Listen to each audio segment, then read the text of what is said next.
All right, Seattle, are you ready? Are you sure you're ready? All right. It is so great to be here. Jenny Durkin, your mayor.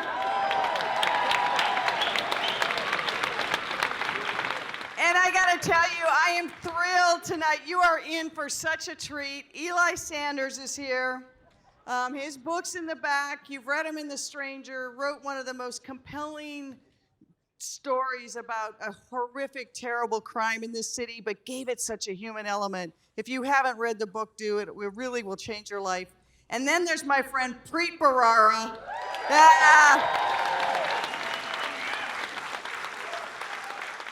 I was so lucky on so many fronts because I got to serve under President Barack Obama.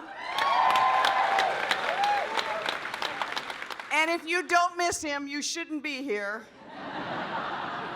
And the day I was nominated with this guy from New York named Preet Bharara. And we served together as U.S. attorneys, and he is a dear friend. And if you want to look for someone who has integrity, intelligence, and compassion, and a wicked sense of humor, you're in the right place. And at the Department of Justice, we'd often talk about the phrase, neither fear nor favor, because our job really was to do the right thing and not have fear of anyone in doing the right thing, nor show favor. Nobody exemplified that more than Preet. He did big cases and little cases. He stood up for the little guy, was not afraid to slay the dragons. And through it all, he had one of the most wicked senses of humor ever. But he would take a case with deep intelligence, figure out how to get there. Together, we helped craft some of the cyber strategies for us because we knew cybercrime was coming. So I just want to say it's such an honor to have him here. He's going to really give a short version of the Rocky Horror Picture Show since we're at the Neptune. It's happening. And with that, I'll bring in Eli and Preet. Come on in, guys.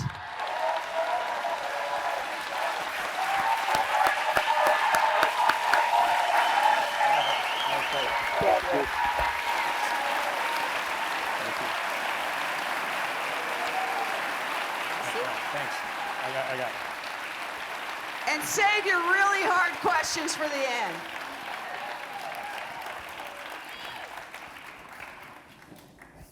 Welcome. I want to hear from the mayor some more. That's good. Go on. So congratulations, first of all, on landing on the bestseller list today, the New York Times bestseller list.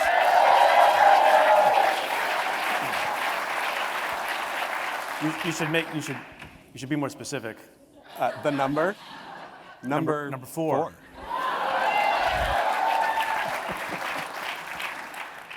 And it doesn't surprise, this was a really fascinating book to read. It's a wonderful guide to how justice is actually practiced in this country, how it fails, how it succeeds, and how, as you point out over and over, when we talk about the system, whether it's the justice system or any system, we are ultimately talking about a collection of human beings, their strengths and their flaws and the lessons they've learned. And this book is full of important lessons that you learned along the way. Before we get to those, I want to start by asking you to give us just a short sketch of how your life brought you to this powerful perch where you learned all these lessons.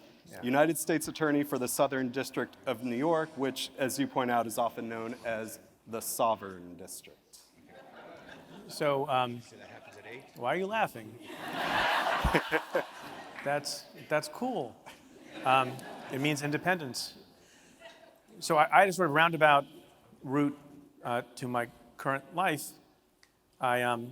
Sometimes I tell people the best way to get the best snapshot of my biography is to look at my Twitter bio, which says among the most important, not all the things, but among the most important things, because it says banned by Putin, which I was because of a case we brought against a notorious arms trafficker named Viktor Bout, who is Russian. This is the greatest crowd ever. Fired by Trump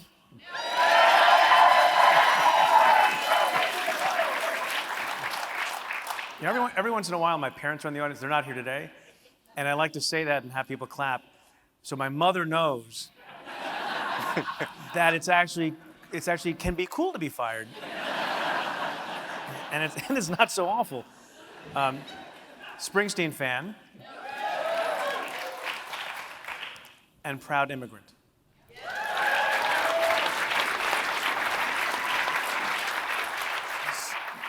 So I was born not in this country. I was born in India, in the northern part of the country, in the Punjab, to a father who was one of 13 in his family, a mother who was one of 8 in her family, and my father was the first person to go to college in his family. Believed a lot in education and in working hard, and like so many immigrants, brought me and my mother to this country, and then my brother was born. So if you ask the question, don't worry, I'm going to speed this up. And then I was born. And then I nursed. Then there was formula. No. And so we came to the country, and for many years, my father tried to get my brother and me both to go to medical school, and we didn't. And you know, at a fairly early age, as I describe in the book, I was struck by issues of justice and struck by the idea of being a lawyer in the courtroom, not a lawyer in an office. And one thing led to another, and I went to law school. And in law school, I took a course on trial practice, and you get to do mock jury summations and openings and cross-examinations. I realized that's the kind of lawyer I wanted to be. And in particular, I wanted to be an assistant U.S. attorney, to be a federal prosecutor, because as I say over and over again in the work, the mission of that place, as Jenny understands and was mentioning, we didn't always get it right, we weren't perfect, but the aspiration was to do the right thing in the right way for the right reasons every day, and only that. So I became an assistant U.S. attorney by working really hard and faking my way into it. Then went to work in the Senate for 4.5 years on the Senate Judiciary Committee, and then had the great fortune of being nominated at the ripe old age of 40 to be the U.S. Attorney in the Southern District, which is much in the news now, obviously, because they're overseeing the Michael Cohen case. And then I got fired. We can talk about why that was. I'm not quite sure. And so I had some free time on my hands. And so I do this podcast, Stay Tuned with Preet, that you should listen to. Best crowd ever. And then I wrote this book. Woo! That may not have been the answer you're looking for, but I just like hearing them applaud. So, in a way, as you say, it was President Trump who created the space, shall we say, for you to write this book. That is a way to put it. He created the space for Andy McCabe. He created the space for Jim Comey. He created the space for, yeah, all right. Right. And President Trump is not mentioned very often in this book, but he sits very prominently in the background for the reader. You don't mention him, but as you're talking about all these lessons about how to keep the public trust, about how to behave honorably despite pressure, conduct fair investigations, exercise restraint, make hard decisions through a rational, deliberative process, the contrast is really clear. Well, it's a funny thing, right? Some reporter said to me that he was surprised that Donald Trump appears in the first paragraph, just to orient people by saying that I was fired by the president. And then the next time he appears is on page 188, and I said, that's earlier than I expected him to be appearing. And he's not mentioned in the book, but he looms everywhere in life. And the odd thing to me is when anybody sits around, either in a public forum or privately, and starts talking about truth, or justice, or dignity, or decency, or equal treatment, people are like, wow, that's totally a diss on Trump. Even though the guy hasn't been mentioned. And I thought, you know what, you don't always want to be engaging Donald Trump. There's Twitter for that, by the way. But you know, in doing sort of a longer study of what the state of our country is and maybe where we should go, I thought if you start to mention Trump by name, lots of people sort of get up in arms, either in favor or against, and people stop listening a little bit because it becomes immediately polarized. And sometimes it's worth taking a step back, like I try to do in the book, to say, forget about Donald Trump. What is the right way to think about truth? What is the right way to think about fairness? What is the right way to think about avoiding bias and prejudice and all of those things, and then compare it to where we are? You know, my editor once said to me, he's like, you know, Donald Trump's name was never mentioned at John McCain's funeral, and yet he hung over the room because people were talking about certain virtues and values that seemed so absent. There was this great movie about Mr. Rogers. Did you guys see this? Donald Trump is not mentioned in Mr. Rogers because that would be weird. And yet he hangs over it. There's a section in the book that derives from a talk I once gave after Trump became the president to a graduating law school class, where I talk about the ways in which people can learn how to disagree with each other and argue with each other. And the law maybe and trials are maybe a model for that, where if you disagree, you're allowed to do that. You're supposed to engage in the other side instead of going to your own corner and sulking and not engaging in argument. But the way in which you make your points is it has to be done fairly and without prejudice and without fear and without lies and all of that. And I said, wouldn't it be great if our public discourse mirrored a little bit the way lawyers do it in court? And people came up to me and they said, that was a great indictment of Trump. I had written a version of that speech 5 years ago when Obama was president. I wasn't thinking about that. So it's odd now that these things have resonance because of the age in which we're living. I don't think that's a bad thing, but that's just how it is. You also write in the book briefly about Robert Mueller. And I think everyone in the audience want to hear from you about Mueller's report, the Barr report. However, let me summarize.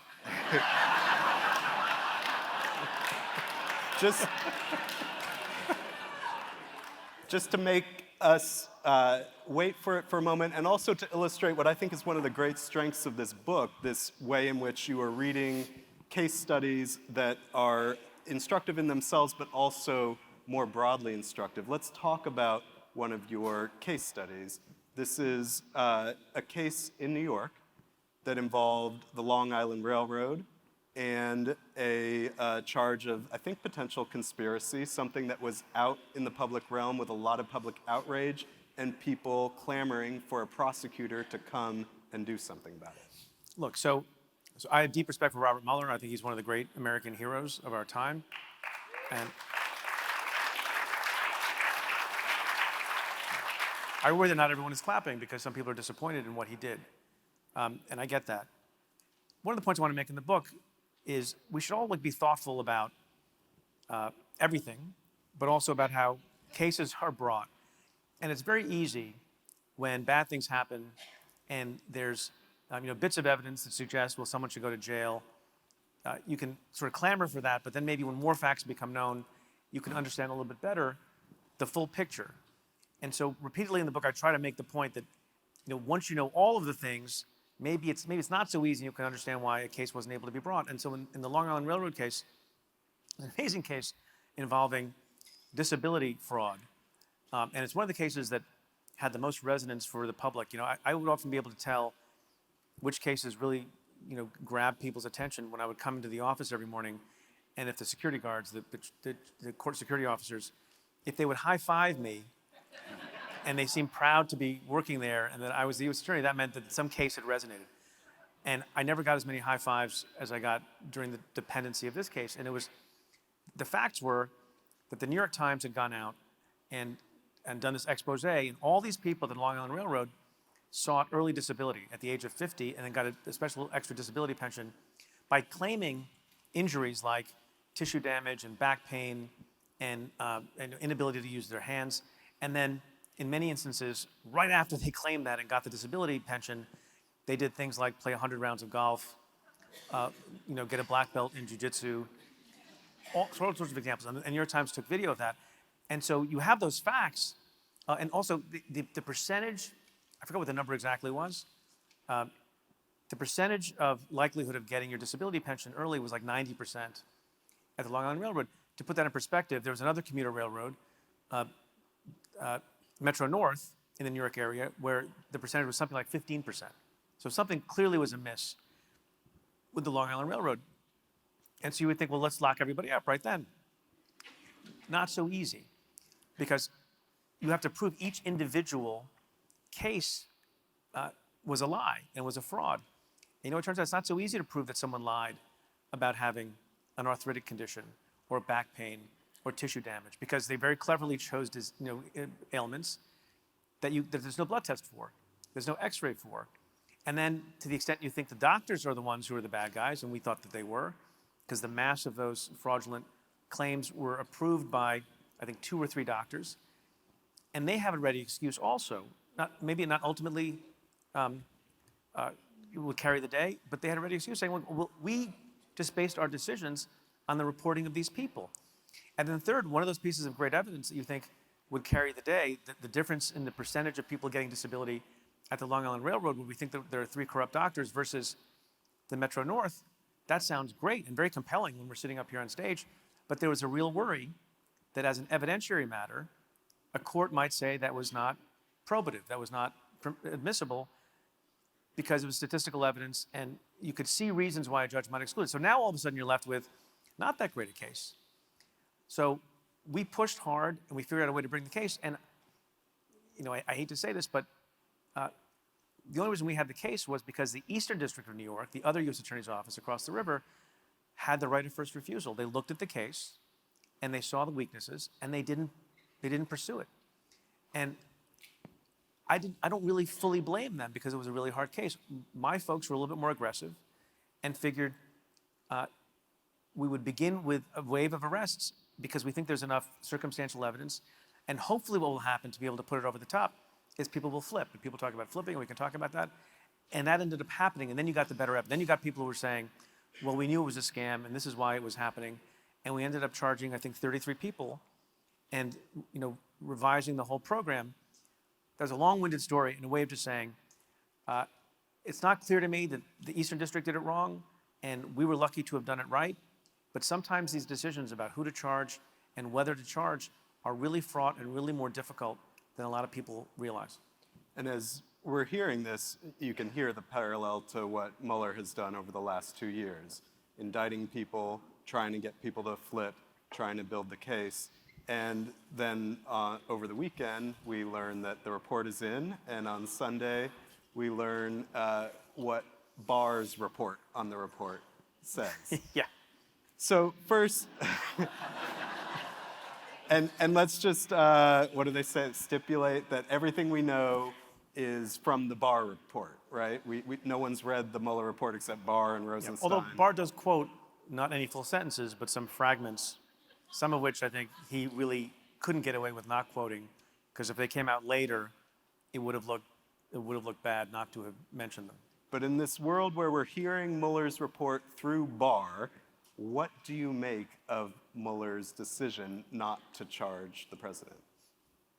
Well, so put aside the collusion part, where it seems, I respect and accept Bob Mueller's determination that there was not enough evidence to prove the commission of a crime of conspiracy in connection with hacking or campaign finance violation related to interference in the election in 2016. I would like to see all the facts. I would like to see the report. I bet there's some stuff that's not great. There's a lot of other circumstantial evidence that the president engaged in quote unquote collusion, which is not conspiracy, by inviting, hacking and doing all sorts of other things. But I accept, as I said all along, as I would, the determination no crime can be proved with respect to quote unquote collusion. On the obstruction side, I, like everyone else, was kind of surprised because I thought that the whole point of the special counsel was to have someone a little bit independent and at some remove from the Justice Department and some remove from direct supervision of the president, although he can ultimately be fired by the president, to make the decision and decide is there obstruction or not. So at first, I was kind of mortified by that because I didn't get it. And again, this is all speculation. My thought is that maybe that was the right way to think about it. And he was right to punt, as people keep saying he did, because it's so fraught. it's such high stakes. Based on his analysis, it looks like it was a close question. And maybe his view was, which I think is not illegitimate, in such a circumstance, if you're going to have people respect the ultimate way in which you hold a president accountable for something, should it be left to me, Robert Mueller, who has become controversial because I've been attacked and because people care a lot one way or the other about the president staying or going? In these circumstances, with this level of evidence, maybe it's not for me. And the best thing I can do is lay it all out and say, here are all the reasons why, which it sounds like he did. Here are all the reasons why you could see that the president may have committed the crime of obstruction. Here are the defenses. Here are the reasons why maybe it's a little bit ambiguous. But it's so close that I don't think anyone's going to buy it. I don't think the country will accept it if I do it. But you know what? That's okay, because we have a system, and it's in the Constitution, of holding a president accountable through the Congress, whether by impeachment or something else. And so maybe that's the best way to go about it, he thought. Now, the problem with that is that, and we don't know, right? This is a very frustrating exercise, because we don't have a damn report. It seems to me he did not make clear, like he could have said that in the report. I believe that had Bob Mueller decided that the reason I'm not going to make a decision or make a determination is I think it should be left to Congress for all the reasons I cited, and then he could have said that in the report. I think it is best, given our constitutional system of checks and balances, that it is not I, but Congress can do what it will with this in a properly redacted whatever version of this report. Because if he had said that, then I think Barr would have had no choice but to put that in his letter. And he didn't do that. And I'm still of the view, I think Bob Mueller is very smart, and you would think that he foresees lots of things.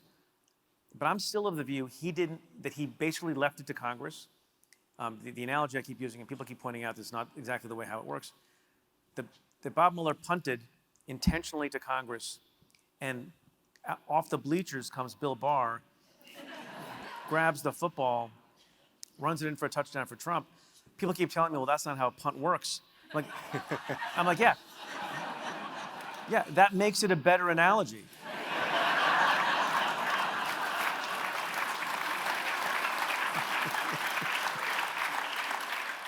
So you know and worked with and maybe even supervised a number of the people who were on Mueller's team. I've worked with a number of them, and I supervised at least one who is a great lawyer and was the head of my public corruption unit, yeah. So with this inside knowledge, how many pages? Inside knowledge. I know the people. How many pages is this report going to be, and when are we going to see it? I think it's 731 pages. Mm-hmm. They're going to see it on April. No, I don't. My guess is we were talking about this backstage, Eli and I.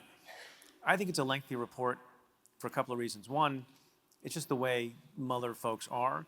And the evidence is the other submissions that have been made in connection with the cases he brought. And there was one, I forget which case it was, because they all blur together. One of the sentencing memoranda was 25 pages, but there were like 300 pages of attachments. They're rigorous and thorough, and if they did the work, they might as well document it. And in particular, there was no skin off their back, because Mueller, in some ways, had the luxury of being able to put anything he wanted in the report, because he's not the person responsible for deciding what to disclose. If he had known that his report was automatically going to become public, then maybe he could have, exercised some restraint or been more streamlined. But for him, history will judge how thorough he was and the team was. And so why not put everything in? I find it interesting that among the things that we don't know, and it wouldn't violate any rule of classification or confidential information or grand jury secrecy rules, we don't know how many pages the report is, which is presumably why you asked the question. Yeah. We don't know. It's comprehensive. It's comprehensive. I would like to know how long it is. So as to your question, when will we see? I don't know. I initially thought that if the report was, overall generally favorable to the president, and by that I mean favorable as to some things, and as to other things maybe not, but the president has a really good way of sort of saying everything exonerates him. Right. The proceeding said there was no collusion. No, the proceeding had nothing to do with collusion. And he will just say about the proceeding there was no collusion. And as I often say, there were also no donuts. that's neither here nor there. But now so I thought if it was favorable, they would run to the Congress and say, look, it's pretty good. It seems to me that Bill Barr, if I can say it this way, not necessarily as a pejorative, but maybe, he was more clever than that. So in his defense, imagine the report gets delivered as it was at 5 o'clock on a Friday. And then Bill Barr decides, well, the next communication and bit of transparency I'm going to engage in will be in like 2.5 weeks when we finally figure out how to redact the report properly, if you believe that's okay. I mean, people would have had, heart attacks even more than they're having now. He couldn't have gone silent for 2.5 weeks. So he had to say something, and he had to provide something. So I don't think it's crazy and illegitimate that he said, and it's good, we got information. But now, in retrospect, seeing that he's done that, it puts a pause button on the release of the whole report. And this sort of streamlined, kind of, spun summary, which I think is spun in some ways, is now the greatest thing in the world for them. So why rush to put out the full report, which probably has, overall good for him on collusion, mixed bag on obstruction. He's got the nice letter where they say, obstruction doesn't apply. Let that sit and be imprinted in the minds of the public. And then many weeks later, when the full business comes out, it's old news. I mean, in some ways, old news is even better than fake news. And people won't care as much because it's baked in. So that's a worry I have. I want to read you something you wrote in the book, which I think is being borne out right now. You say, if Robert Mueller and others decide not to charge or decline to make a referral on President Trump, it will be very difficult to show the purity of that decision. And you are using this as an example of how hard it can be to explain a decision not to charge after an investigation, particularly one of great public interest, where some facts are out there. And one that you bring up and that President Trump brings up and a lot of people bring up is James Comey's decision to try to explain his decision not to charge Hillary Clinton just before the election. What did you make of how Comey behaved in that instance? So just take a step back and talk about the principle of the matter. And we've been talking about it. So part of the reason I hope you read and enjoy the book is, even though a lot of the stories are not directly on point with what's happening today, so many things that are happening today are discussed through other examples in the book, like what flipping a witness means, how that operates, and also here, how to explain a decision not to charge. When a prosecutor decides we are going to charge Joe Smith, lots of things happen, right? A lawyer gets assigned to Joe Smith under the Constitution. There's a public trial, there's a judge. Reporters are allowed to come in. You have a basis to evaluate whether or not the charges were overly harsh, overly light, what the judge did, the credibility of the witnesses. It's all in the open, and you can judge the decision to act. Now let's say it becomes known that Joe Smith was under investigation and the prosecutor decides not to charge. Well, it's very hard to judge that decision. And in this sort of the same way, it's a little bit difficult in life to judge any decision not to do something. You decide to marry someone who's like, well, that was a mistake. You shouldn't have married that person. A little bit harder to judge where in your life you would be if the decision not to marry someone, or not to take a particular job, or not to go to a particular school, or not to take a particular path in your life or in your career. I mean, a little bit, because if the person you decide not to marry becomes an axe murderer, then you think, well, maybe that was a good decision. But generally speaking, but maybe if they married you, they wouldn't have been an axe murderer. Maybe you would have changed them. So it's really unknowable in many respects. And so that uncertainty, which is true of commission omission generally, is doubly true in prosecutorial decisions. The added problem is, even if you thought there's a way to explain to the public why we didn't charge Joe Smith in this particular case, to do that lands you in a lot of trouble, because there's also a principle of fairness and a policy, in a general practice in the Justice Department, so poor Joe Smith, you decide not to charge. Joe Schmo, you always charge. Just to make the distinction. So you're all like, what? It's Joe Smith. Keep your analogy straight. It's a very tough audience. So let's say you decide not to charge. Joe Smith, and everyone is anticipating it, and they're criticizing you, and they're saying, well, obviously, Preet's bought out, or Jim Comey is bought out, or the FBI is corrupt, and it must be because Joe Smith is connected, and his father was so-and-so, and that rankles you, and that makes you upset, because you know, and this is, by analogy, what I think was going through Jim Comey's head, you know that the decision was right and just and made on principle, and you can disagree with it, but it was not a corrupt decision, and so there's a strong temptation to say, listen, and I felt that temptation too, listen, I understand Joe Smith did a lot of terrible things, and I know you know about them. He did this thing and that thing, and it was a report about this and the other. But we're not going to charge him because the law says X or the law says Y. And there are other people who are similarly situated, like Joe Smith, and they've never been charged either. And I know you think he's a bad person and you don't like his politics, but we're not going to charge him, even though he did all these bad things. And that's an itch that sometimes prosecutors want to scratch, and that Jim Comey did. And I actually think it came from a good faith position of wanting to defend his institution against criticism and accusation that he thought was unfair and probably was unfair. The problem is that causes a heap of trouble, because then it causes you to have to then talk more and correct more, and it violates the principle of putting out derogatory information about somebody who then now doesn't have the full ability to defend himself or herself at a trial like you normally would have if there had been an accusation. So that's the predicament he was in. I think ultimately there's no great decision. I mean, he has said with respect to that and also the letter that there was door number one, and by the way, I should say,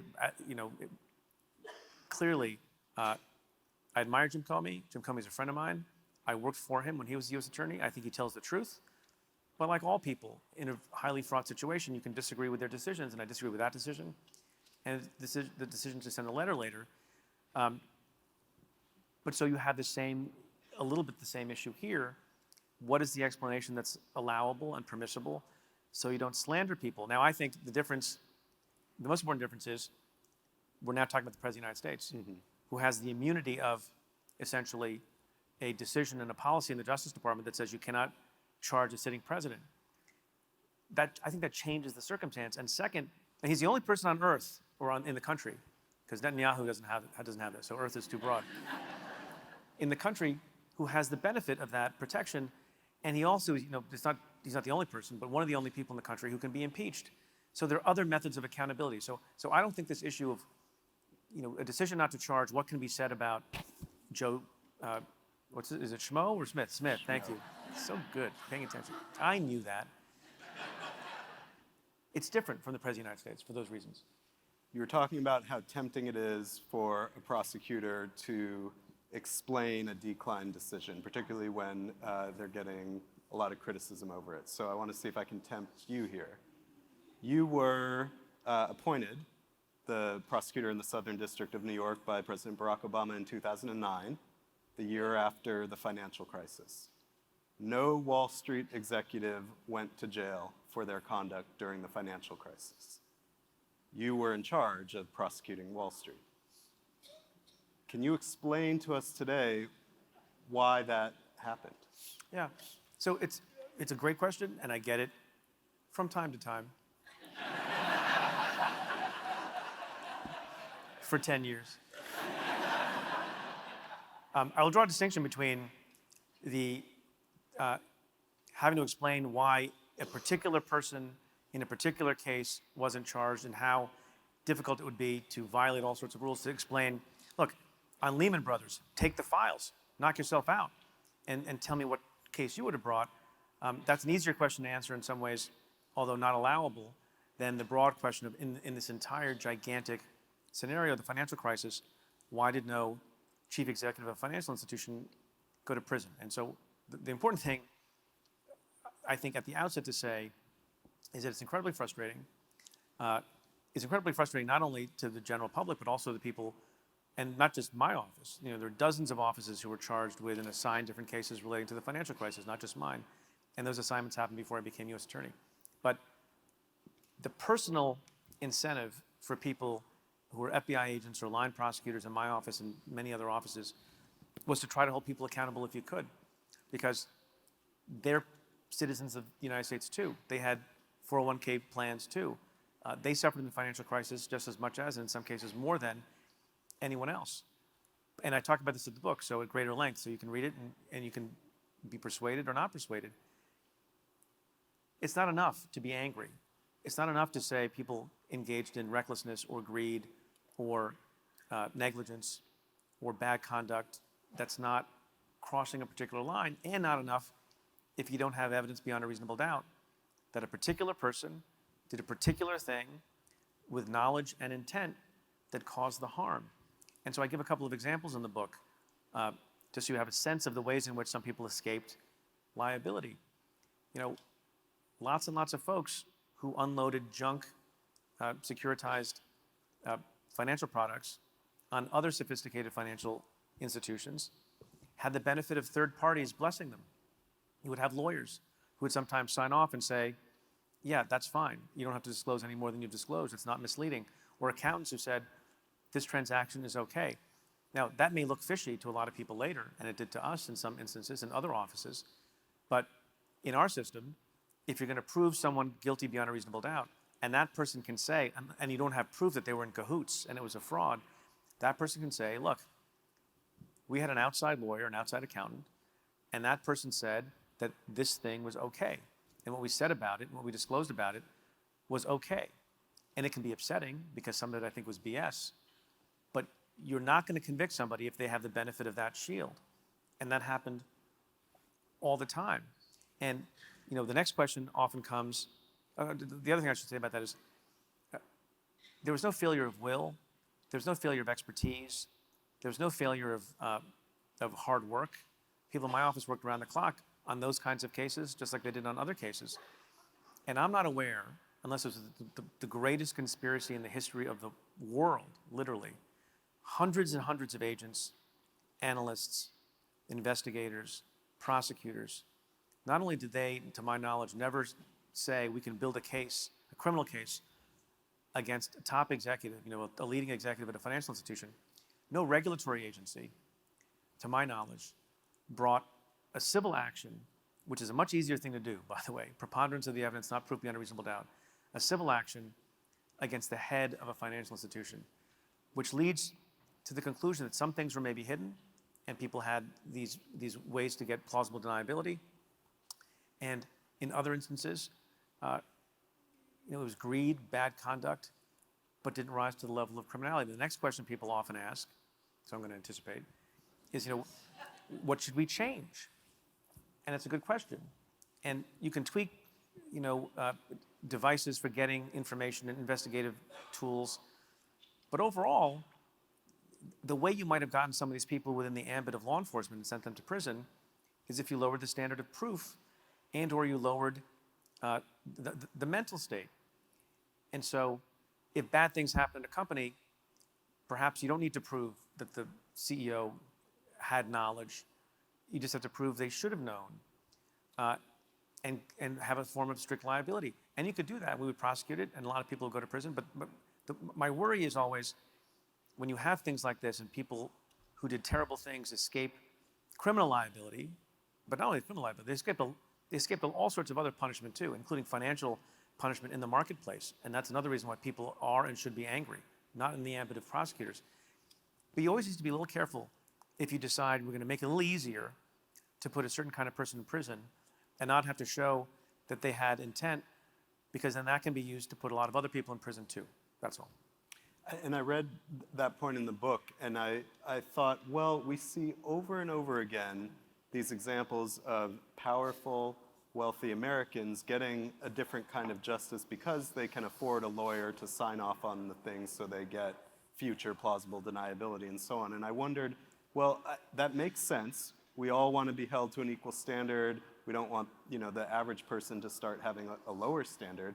But what about the idea that people who sit in the Oval Office or in the corner offices of these hedge funds should be held to a higher standard?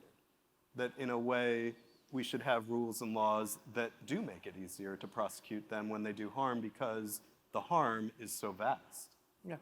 Look, I think people in high positions of power, and we prosecuted more public corruption cases than anyone in New York did in many generations, if not ever. In part because we thought they should be held to a higher standard and you investigate them harder. And so if a police officer and we prosecuted a number of them, engages in a transgression that maybe some ordinary person engaged in where they would get a little bit of a pass, the police officer maybe shouldn't, because they have so much power and they have so much authority over other people. So I'm not against that. Let's talk about the flip side.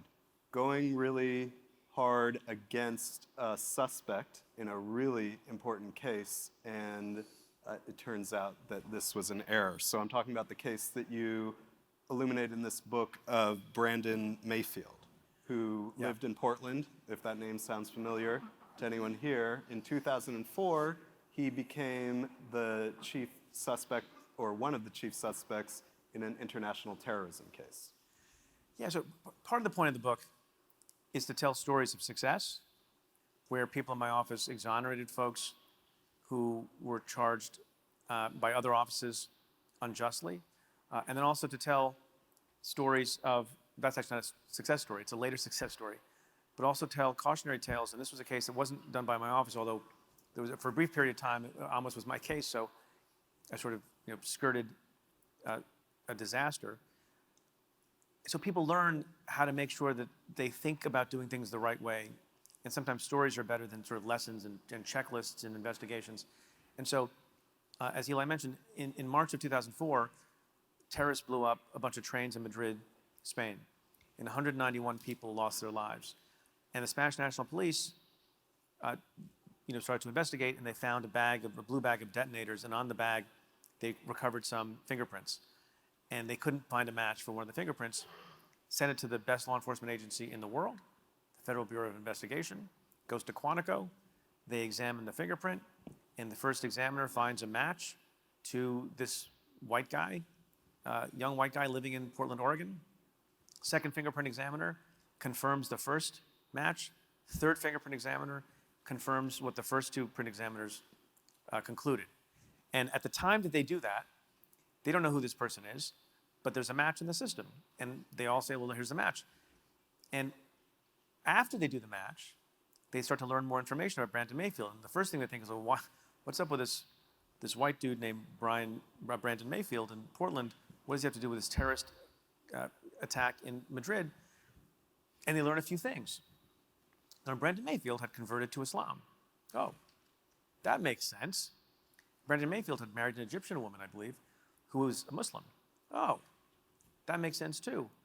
Third, Brandon Mayfield, who was a lawyer in Portland, had represented in a child custody matter a man who had been charged with, I think convicted of, material support of Al-Qaeda. Oh, well, obviously we have our guy, because we have the fingerprint match, and it seems strange, because it's Brandon Mayfield. He's not Sheikh, whatever. And so it must be the guy. It wasn't the guy. They got it wrong. And the FBI did, and so after a period of time, they brought him into custody. They could never find any other evidence. They never actually arrested him on the charges or charged him with terrorism. They brought him to custody on something known as a material witness warrant. And the reason they never arrested him was they couldn't find any connectivity between him and any terrorists. They couldn't find any phone calls. They had FISA warrants on his apartment. They searched his apartment. They went through his kids' homework. They couldn't find any travel that he had done. He'd been honorably discharged from the military. And then at the end of the day, the Spanish National Police had a dispute about the match. They kept thinking something was wrong.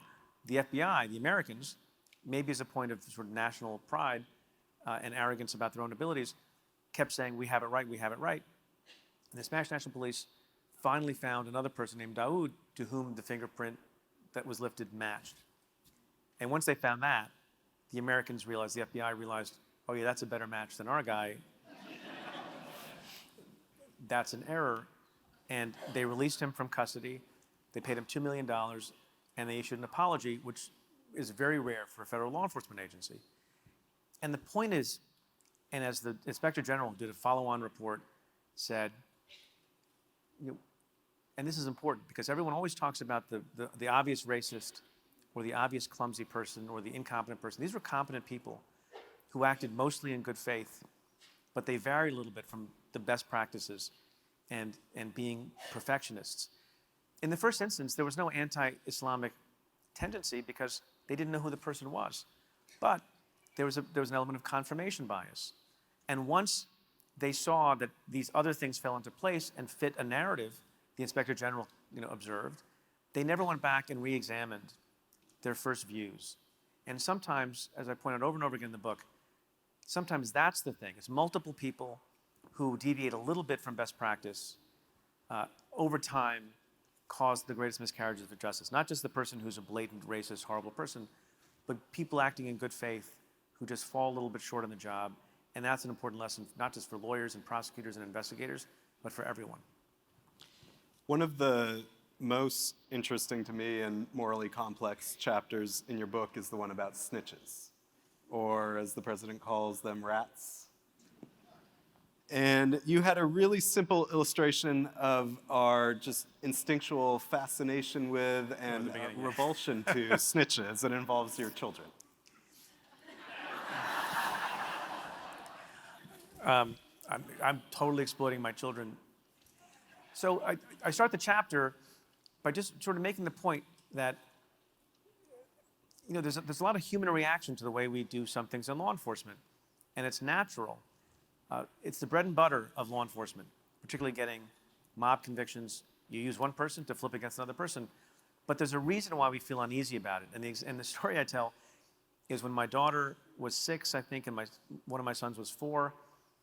She busts into they were playing outside, and she busts into the house, and she comes into the kitchen, her arms are crossed, and my son is crying.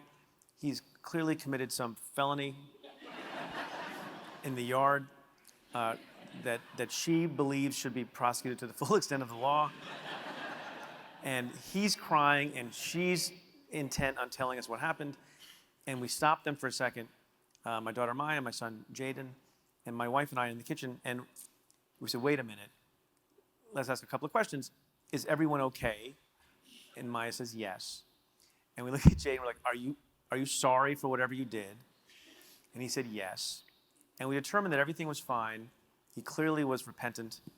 And we said, we don't want to hear it. We don't want to know. And my daughter right then lost all respect for me and my wife. So and she's, to this day, she's probably surprised I later became the U.S. attorney because clearly I'm a criminal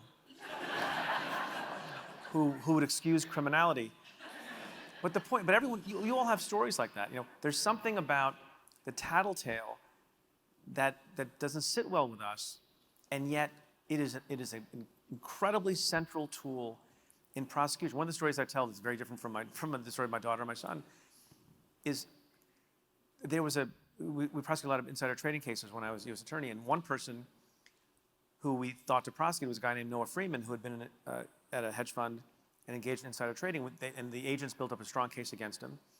And they approached him in the parking lot he had left the hedge fund industry. It was too much for him. And he was working at an all-girls school as a teacher, and he flipped. And not only did he flip in the way that some people flip, they get charged and then they agree to testify against a former compatriot, he decided to keep secret the fact that he was cooperating and to cooperate going forward secretly, meaning he was prepared to wear a wire. People do that, and you love that. That's like the holy grail of cooperation for a prosecutor. He agreed to wear a wire against his best friend. Not only his best friend, the man who had been his best man, and the man for whom he was going to be best man. And see? Thank you. You have good moral compasses. And the weird thing about it that I discuss in the chapter is, the prosecutors who worked on that case had seen everything. One had been a gang prosecutor before doing white-collar work, and the other had been a mob prosecutor.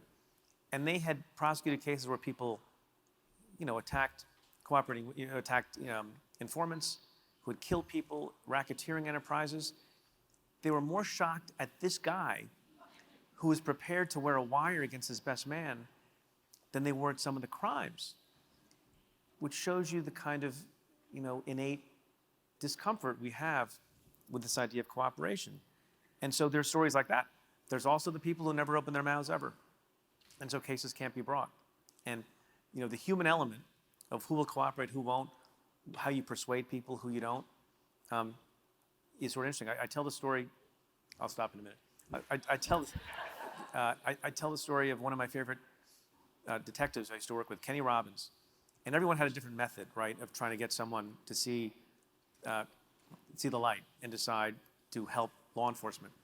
He said, I would bring a guy in who's a narcotics detective, largely. He said, I'd bring a guy in, if I could find a picture of his family, or a member of his family, I would come in, I would never yell. And most good detectives and agents, they don't yell, they don't threaten, they just tell you the facts. That's how it works. Not in the movies that way, but in real life it's that way. And you come in, you put a picture of the family, and let them contemplate it, leave, and come back again, and say, like, no, so I understand you want to be a man. And you can be a man and not say anything about this guy and that guy and that guy who got you here. Or you could be a man and you could be there for your daughter's graduation. You could be there for your son's wedding. You could be there when your father, retires. You could be there for the funeral of your grandfather. That's the kind of man you could be, and then he would leave again. And that was the most compelling way he got people to think about sort of inverting what their view of masculinity was or manlyhood was, and it was very persuasive. You also write in the book, and I really recommend this part of the book as it pertains to Snitches, about how you were able to expose and ultimately prosecute corruption in Albany because of a political snitch. And this political snitch was an assemblyman. He was giving you information on not only his corruption, but other corruption. And during this time, he stood for election. And you go into a very interesting story of how you processed that. Were you essentially participating in a fraud on the public by allowing this criminal to stand for election and ultimately be reelected, or were you protecting the public? Yeah, there are a lot of close questions.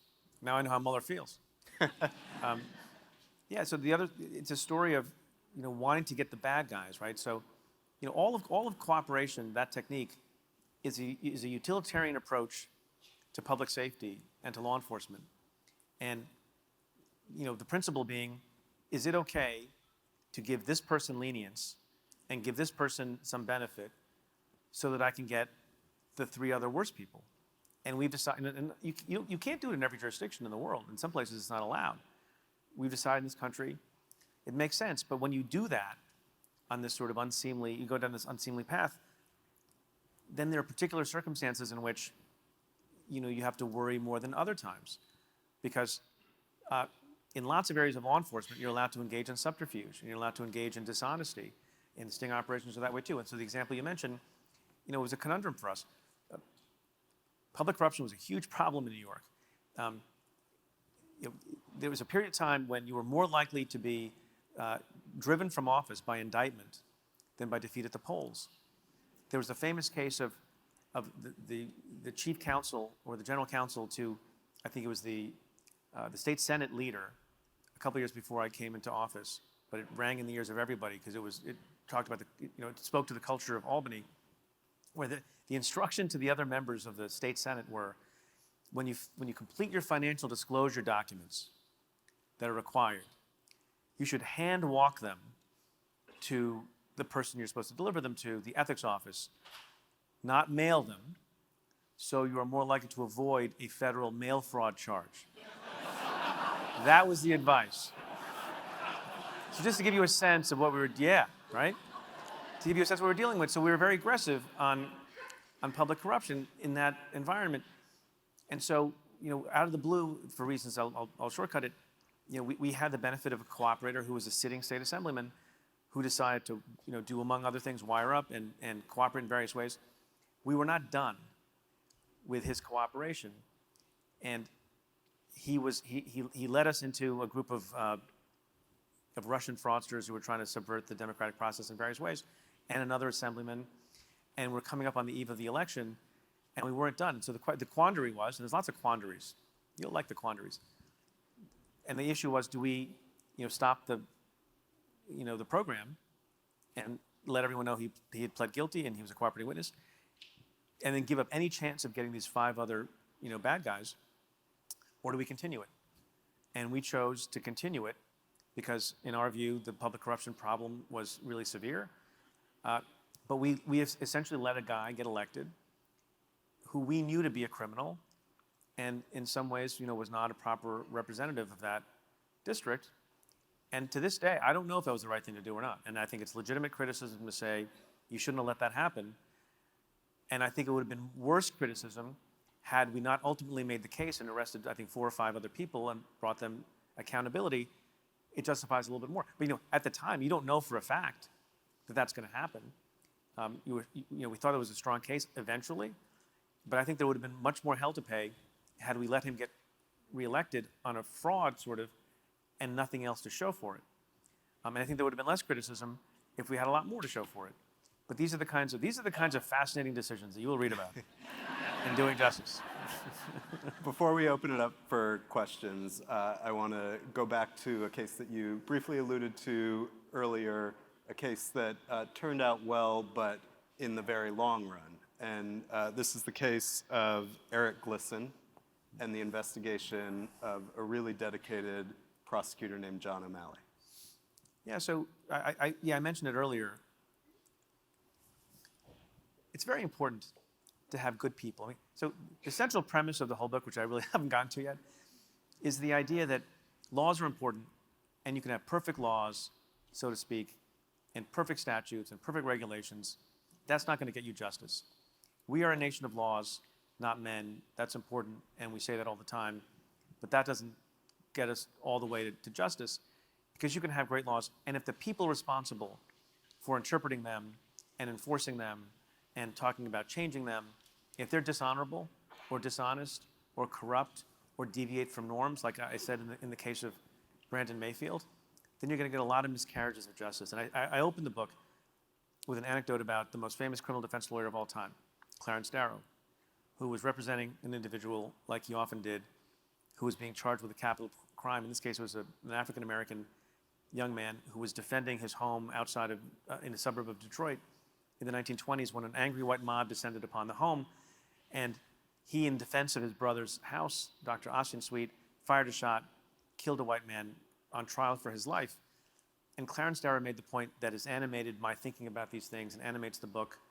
And I know about it because when I was in high school, I was terrible at sports, so I did public speaking competitions. and I memorized this speech. It's sort of, as I say in the book, it's sort of the nerd version of covering a song to give someone else's speech. You don't have to laugh that hard. And he makes the point about the plight of African Americans in the country. At the time, this is the 1920s. So, the law has made him equal, but man has not. And the last analysis is, what has man done, not what has the law done? And then in the most inspiring portion of the summation, which I used to repeat to my office when I had the chance, he would say this, no matter what laws we pass, no matter what precautions we take, unless the people we meet are kindly and decent and human and liberty-loving, then there is no liberty. Freedom comes from human beings rather than from laws and institutions. And I think that's very important that we lose sight of that. When people are decrying the state of affairs today, they're not decrying the state of the law so much. 2 years has gone by. The Constitution is the same. I don't believe there's been an amendment.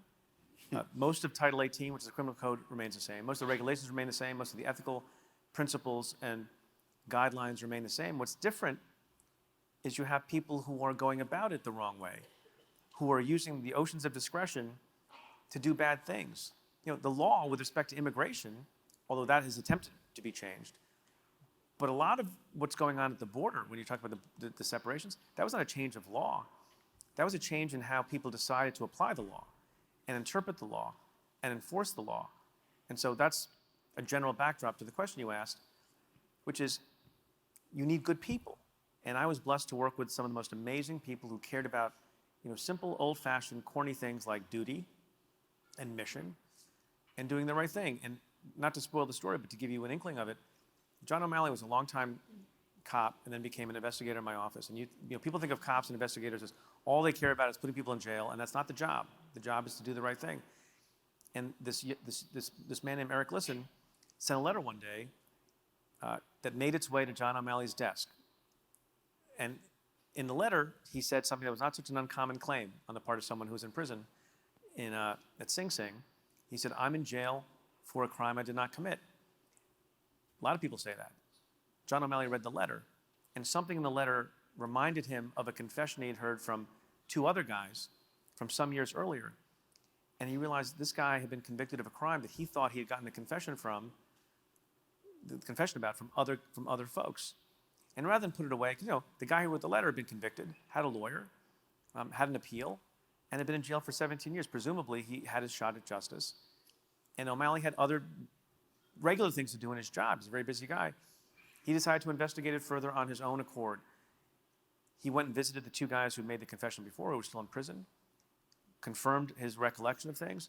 He read the trial transcript and ultimately did a lot of other things, and then went to visit Eric Glisan in prison and said, and Eric Glisan shows up, and the first thing he says is, who the F are you? And John O'Malley says, I'm from the Southern District of New York, and did you write this letter? And he holds up the letter, and Eric Glisan falls to the ground and starts crying. And John O'Malley says, I believe you, and we're going to get you out of here. And then he did. And that's the kind of story that I think people should hear more about, particularly when they happen in prosecutors' offices.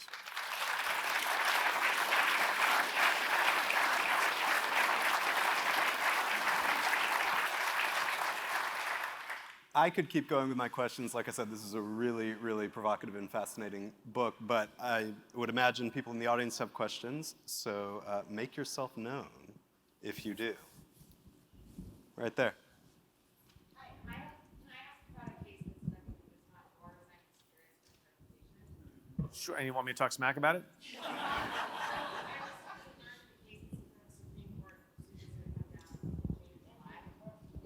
Yeah, it's hard. We don't have a microphone.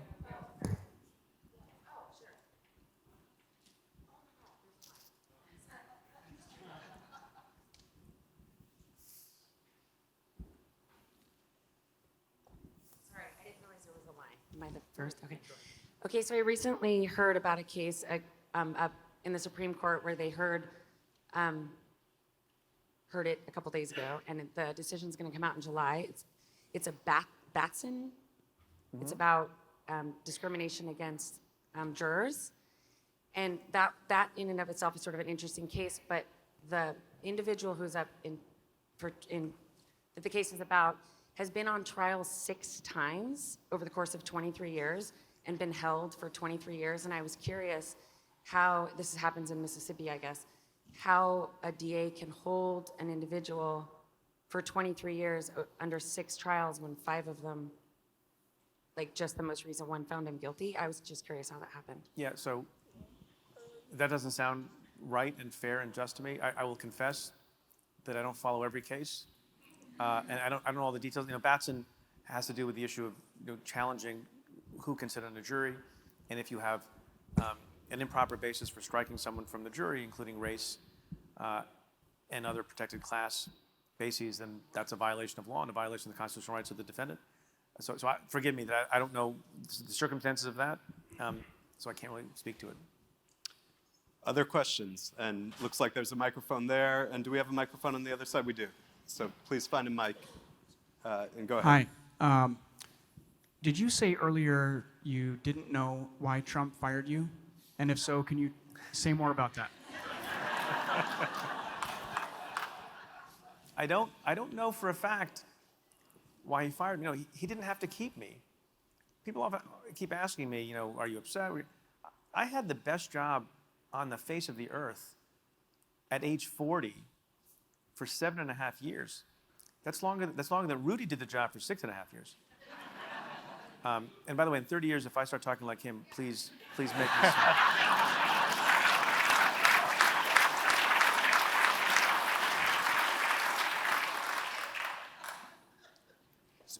He invited me into the Trump Tower lair on November 30th of 20. Some of you may know this.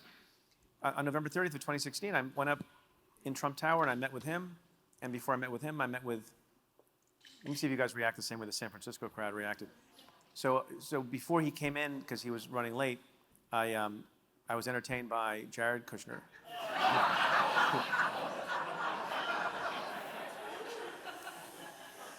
I'm not sure. San Francisco might have reacted more strongly than. And also Steve Bannon.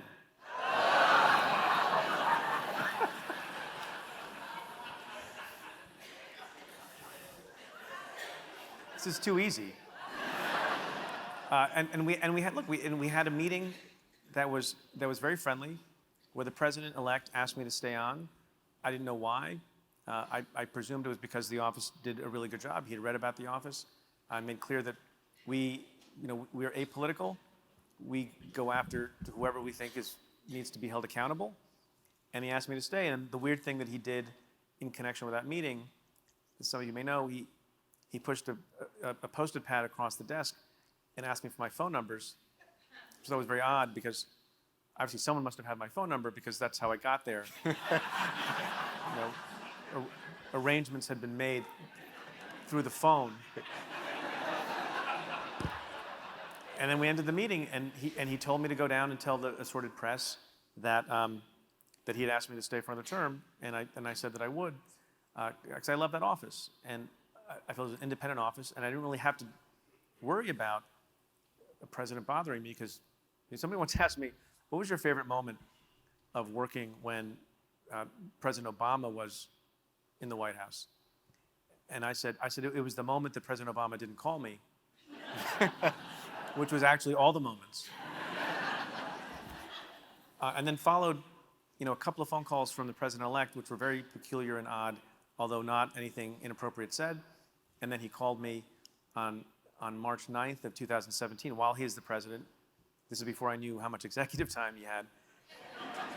And I made the decision, in consultation with my deputy and also in consultation with Jeff Sessions, chief of staff, that not knowing what the call was about, given swirling demands that certain aspects of Donald Trump's conduct in businesses and foundation be investigated, and given our jurisdiction over those things, and given the controversy that he stoked himself with respect to that tarmac visit between Loretta Lynch and Bill Clinton while Hillary Clinton was under investigation, I probably shouldn't talk to him, offline without the Attorney General or someone else. And so I called the White House secretary back and said, I'm not trying to be difficult, and I mean no offense, but I don't think it's appropriate for me to speak with President Trump at this time. And then 22 hours later, I was asked to resign, and then I refused. And then the next day, I was fired. So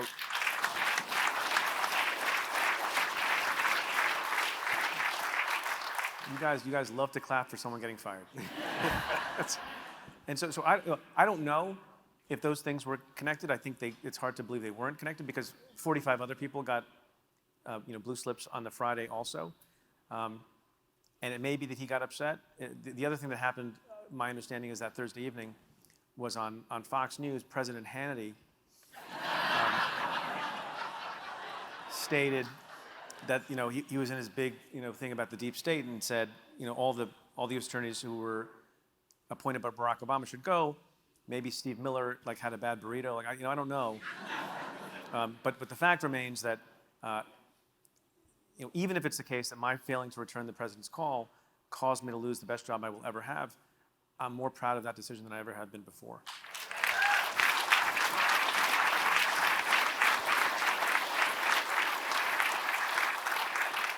And just quickly, one thing that I've never seen explained, were you at the time he called working on anything that he might be Well, very, I don't very answer that curious about? question. All right. Over here. Hi, Preet. My question is, now that Robert Mueller is retired,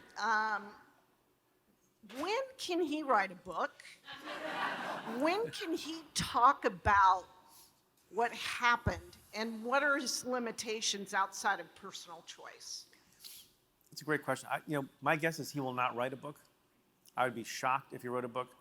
There are various examples of incidents that he has been involved with that other people have talked about that are very sensational, including, you may know this about the infamous hospital visit when Alberto Gonzales and Andy Card rushed to the hospital, bypassing Jim Comey, who was the acting Attorney General on an issue of the terrorist surveillance program. This was in March of 2004. In fact, the night before the Madrid bombings. And Jim Comey wanted to make sure that John Ashcroft's will wasn't overborne, and both Comey and Mueller raced to the hospital, and there was a standoff there, and it was very dramatic, and it was the subject of testimony in a hearing that I helped arrange when I was in the Senate. Jim Comey has talked about that. Bob Mueller never has. So I don't think he will. But other people on the special counsel's team might write a book. I think they're free to write whatever they want, so long as they're careful about classified information and about other sensitive information. So they have a process at the department, not to be too technical, where you clear your book and you have an obligation not to reveal things that you're not supposed to reveal of a classified nature. My book didn't have any of that, but I went through that process anyway. It's a fairly apolitical process, and the fact that Jim Comey was able to write his book, Andy McCabe said a lot of things, a lot of criticism of a lot of folks. He wrote his book in half the time I did, and it got cleared through the department. So they have a process for clearing those things. He would just have to be careful not to reveal things that are classified, and beyond that, and make sure he doesn't, for his own, personal protection, not slander anyone. But otherwise, he's free to write a book. Yeah. Question over here. So, Mr. Bharara, if you hadn't been fired, do you think you would have been the first U.S. attorney to indict a sitting president? Wait, who is that? I don't think the.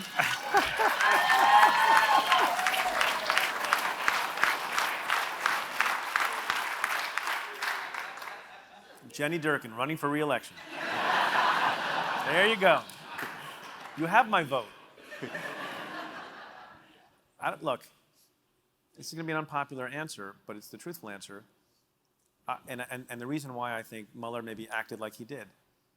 You can have a disagreement with the DOJ policy and say it doesn't really derive from the Constitution, that policy being that you cannot prosecute and indict a sitting president. There's a lot of reasons why you might think that's nonsense and BS, and I tend to think it's not a great policy.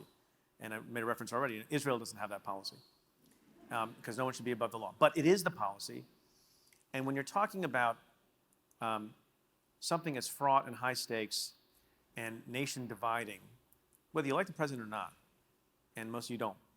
So that's why it's almost a more important point to make in this crowd. When you're going to do something like that, maybe it's necessary, and it's a difficult thing to do, but you really want to do it with the maximum legal authority on your side. And for a guy like, so it almost doesn't matter to me whether it's the right policy or not, but it is the policy.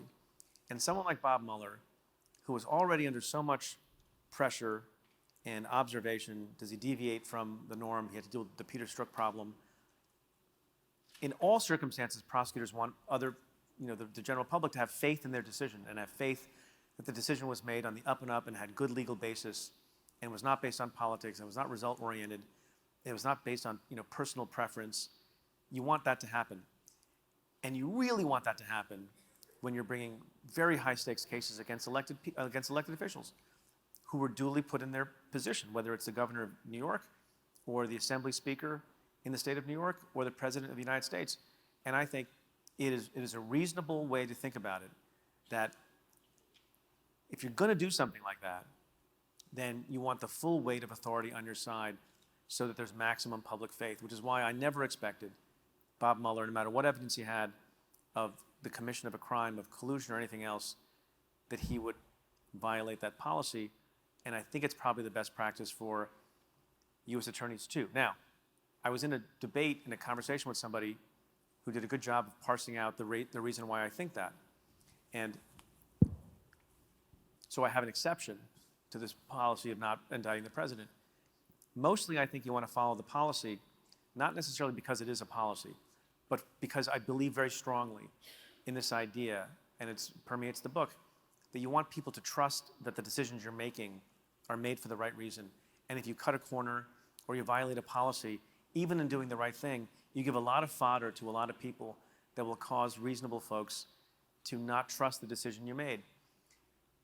And in particular, I don't think that even if there's proof beyond a reasonable doubt of something, even though it's serious, of a campaign finance violation, like it seems that Michael Cohen has implicated Donald Trump in, that a campaign finance violation you would indict over the policy of the Department of sitting President of the United States. I don't see that because it would cause too many people to wonder why you did that, given the policy.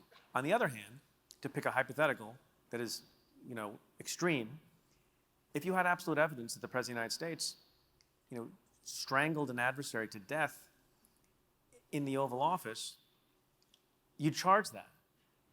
And that seems like a contradiction. It's not so much Because if you had evidence of a crime of that severity, and you had overabundant, absolute documentary, video proof, for example, then the violation of that policy is not going to cause anyone any grief because it's such a serious crime. And so that might sound like a contradiction, and maybe you can be critical of the way I'm thinking about it. But to me, the most important thing in doing something that's very fraught and high stakes, where there's lots and lots of people who are watching and don't believe that things are being done for the right reasons. This is the reason why Jim Comey got in trouble and why he felt the need to speak. In that environment, you have to have something very, very serious and very, very, very clearly true and provable, so that the country will go along with you if you do something like that. One more question over here. Sorry. Turn it. Thank you so much for coming to Seattle.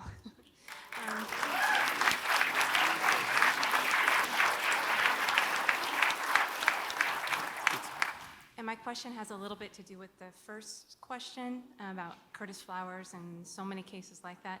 How do you feel about the notion of ever like deprivatizing defense law, where everybody had equal representation and you didn't I'm sorry, have I didn't get the last one. deprivatizing defense law so that everybody got equal representation? There wasn't, if you have millions of dollars, I you see, can I see. hire better representation. Like, is that something that could happen? And if it could, do you think it would be a good idea? So I haven't thought about that deeply. I think you get a lot of objections because people have certain freedoms that they believe that they should be able to have. I do agree with the principle, and I think there's a problem with multi-tiered justice, and people who have fancy, expensive lawyers get better quality of justice than others. In particular, with respect to the death penalty, so many death penalty cases, so many people who end up spending time on death row who ultimately get executed are there because their lawyers didn't do the right job. That's why you see all these famous cases where death penalty sentences are undone because of the bad quality of the lawyers. And which is why also some people of goodwill and good faith who are very, very smart, who don't get paid money, like Brian Stevenson, who's an amazing person who I had on my podcast just 3 weeks ago, try to go in and fill the void of not so competent lawyering. So I think we do have to spend a lot of time thinking about the ways in which we can equalize access to justice and quality justice for lots of people. I don't know if that particular thing would fly or make sense, but there's lots of other things that are less radical that could equalize the system as well. Thank you. And over here. Hello. Hi, my name's Laura. I live here in Seattle, but I'm originally from New York, and I just wanted to first thank you for everything you did to, sorry, I'm going to get emotional, protect New York, my family and friends that are there. Thank you. Yeah, thank you, really. Yeah. And second, one of the big issues, as she had just mentioned, is inequality, access to proper legal defense, but also in terms of so many people of color and minorities being maybe overly or harshly sentenced, and then you juxtapose that to the otherwise blameless life of Paul Manafort. Yeah. And I just wanted to get, I just wanted to get your opinion on how do you balance sympathy and fairness and minimum sentence in the law? So I thought the most difficult part of the book to write was the last section. The book's in 4 sections, so that's sort of the arc of any case. Last one. Make them good. Yeah, I'm a shill. Yeah, I'm planted. Hi, Preet. Hi. In light of your new career, podcaster, author, if your phone were to ring at some point in the future and you get the call to be Attorney General, would you consider it? And part 2 is, since your father's not here, would you please bless us with an impression of your dad? I believe in public service. I like public service. If there's an opportunity to serve again, if it's the right thing and right for my family, I would consider any offer to be in public service if it makes sense.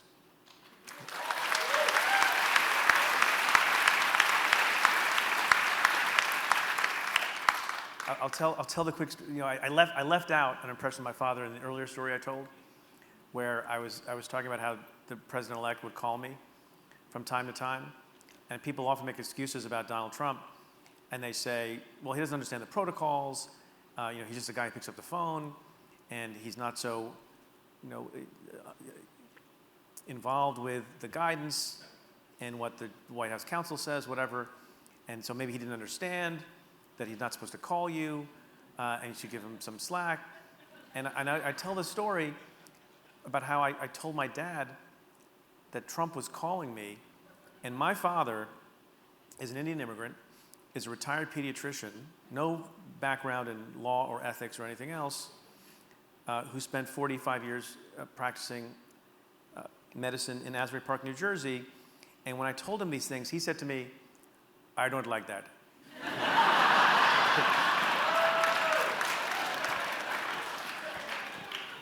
I don't like that man calling you.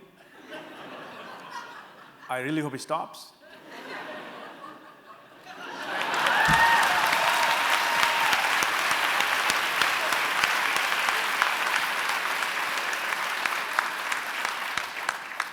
Can I tell one more? Yeah. Because he's not here. So last spring, when I was really struggling, by the way, I worked really hard on this book. Writing a book is really, really hard. Maybe because I'm an immigrant, but it was really hard. So last spring, I went to the shore, and I decided to sit with my files and with my laptop, and I wrote, I tried to write a couple of chapters, including a chapter on cooperators, when I was at the beach in Long Branch, New Jersey. And during the week, I didn't shave, and so for the first time I grew this thing. And so I came back and I sort of kept it because now it was there. And whenever I appear on television, my parents watch still. And I sent a text to my folks saying, FYI, I'm going to be on Anderson Cooper or whatever tonight. But I haven't shaved. So give them the warning. And so my mom responds by text in the way you expect your mother to respond. She's like, that's okay. My son always look handsome. And then my dad responded, and he wrote, I could not listen to what you were talking.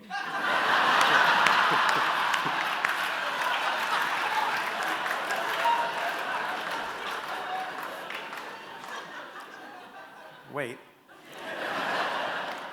I could not listen to what you were talking. I was just staring at your face. And then he writes, did you not have time?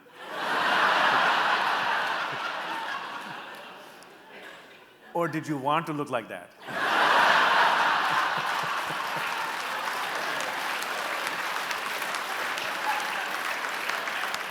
That's a real text, and I can prove it to you. That's my dad. That's a great note to end on, I think. Sure. Happy to end it there.